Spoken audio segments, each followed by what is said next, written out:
बिस्मिल्लाहिर्रहमानिर्रहीम अस्सलाम वालेकुम जी। आज एक नए सेशन के साथ आपके साथ हाजिर हैं। आज हम बनाने जा रहे हैं तीखा पराठा। इसके अंदर इस्तेमाल होगा लहसुन थोड़े ज़्यादा क्वांटिटी में और हरी मिर्च। लहसुन की क्वांटिटी है यहाँ पे 20 से 25 जवे और मिर्चें भी इसी तरह 20 से 25 दाने आपने ले लेने हैं। ये ज़्यादा कड़वी वाली नहीं है लेकिन हैं तीखी। तो स्टार्ट करते हैं जी वीडियो को बिना टाइम वेस्ट किए। इसको एक पैन के अंदर शामिल करेंगे।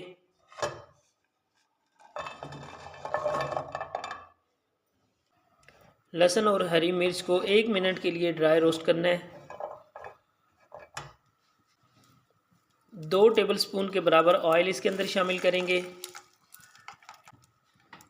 ऑयल के साथ आप इनको फ्राई करेंगे।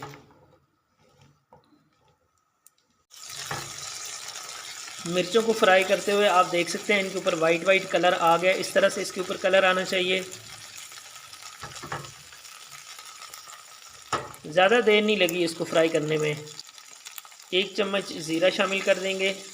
ज़ीरा ना आपने बिल्कुल लास्ट पे शामिल करना है। ज़ीरा पहले शामिल करेंगे तो ये जल सकता है। ज़ीरे के साथ हल्का सा रोस्ट करेंगे इसको।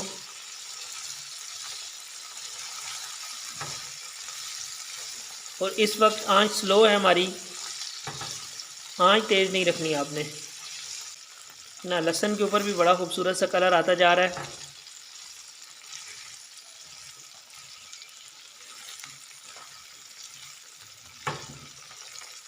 लहसुन, ज़ीरा और हरी मिर्च फ्राई हो चुके हैं। आप इसको चूल्हा बंद कर देंगे, साइड पे रखते हैं ठंडा होने के लिए और दूसरे काम की तरफ चलते हैं।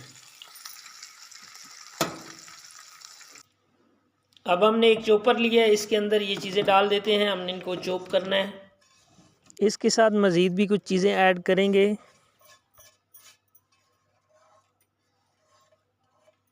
हरा धनिया 1 गड्डी शामिल करेंगे। नमक 1 चम्मच शामिल करेंगे। कसूरी मेथी 1 चम्मच ये भी शामिल कर देनी है आपने। बहुत अच्छा टेस्ट आता है, इसकी खुशबू होती है बहुत ज़बरदस्त। हल्दी आधा चम्मच, पिसा हुआ धनिया आधा चम्मच ये भी शामिल कर दिया है। अब इन सारी चीज़ों को चॉपर के अंदर चॉप कर लेना है। अगर आपके पास ब्लेंडर है तो आप ब्लेंडर या मिक्सी जार के अंदर भी इसको पीस सकते हैं। दरदरा सा पीसना है, ज़्यादा बारीक नहीं पीसेंगे।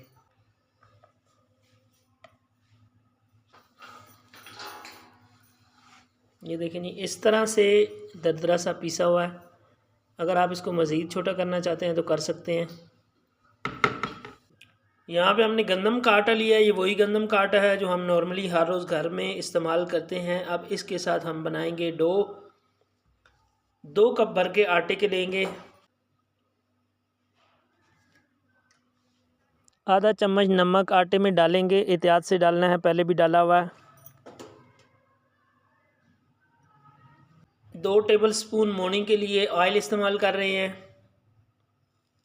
ये आपने स्किप नहीं करना, लाजमी इस्तेमाल करना है।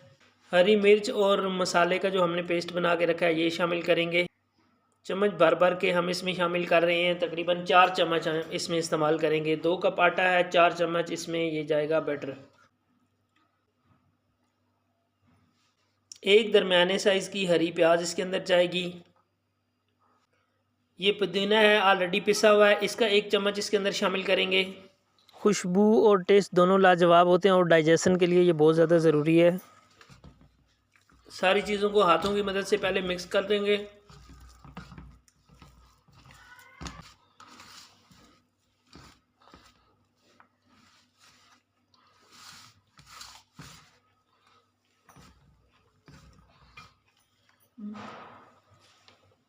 पानी का ये एक बड़ा मग है, इसमें से देखेंगे कितना इस्तेमाल होता है। एकदम से सारा पानी शामिल नहीं करना, आहिस्ता आहिस्ता थोड़ा थोड़ा पानी शामिल करके हमको इसको नॉर्मल आटा बनाना है जो हमारा रोज़ रोटी के लिए बनाते हैं। आज की ये रेसिपी बहुत ज़बरदस्त रेसिपी है। आप अपने बच्चों को ब्रेकफास्ट में दें, उनको लंच बॉक्स में दें। और अगर वीडियो पसंद आ रही है तो इसको लाइक कर दें।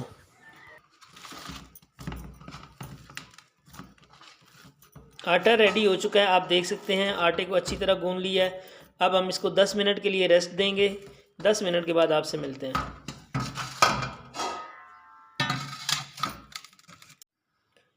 आटे को रेस्ट दिए हुए 10 मिनट हो गए हैं। अब इसके पेड़े बना लेते हैं। वो पेड़ा आपने अपनी मर्ज़ी से छोटा बड़ा बनाना है।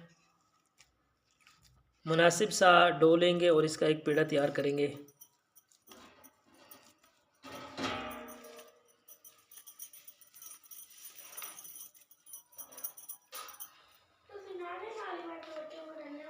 पेड़े को हल्का सा खुश्का लगा लिया है, इसको बेल लेते हैं। ज़्यादा प्रेस करके आपने इसको नहीं बेलना, हल्के हाथ से बेलना है, बड़ी आराम से बेल जाएगा।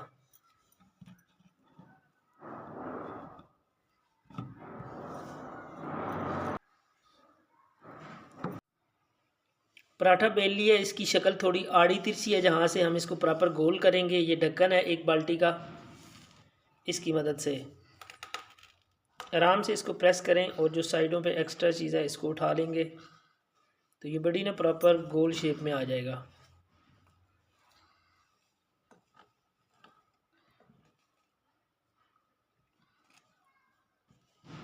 इस तरह बहुत आसानी के साथ गोलाई हो जाती है और जितना एक्स्ट्रा मटेरियल है इसको उठा लेना है। ये देख सकते हैं माशाल्लाह से बड़ा ज़बरदस्त गोल हो गया। अब इसको हमने तलना शुरू करना है। तवे को हल्का सा ऑयल लगा लेंगे। ये पराठे हम घी में बना रहे हैं, आप चाहें तो इसको ऑयल में भी बना सकते हैं।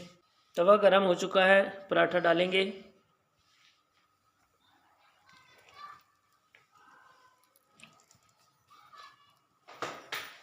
ये आज की रेसिपी अगर आपको पसंद आ रही है तो आपने वीडियो को लाइक कर देना है।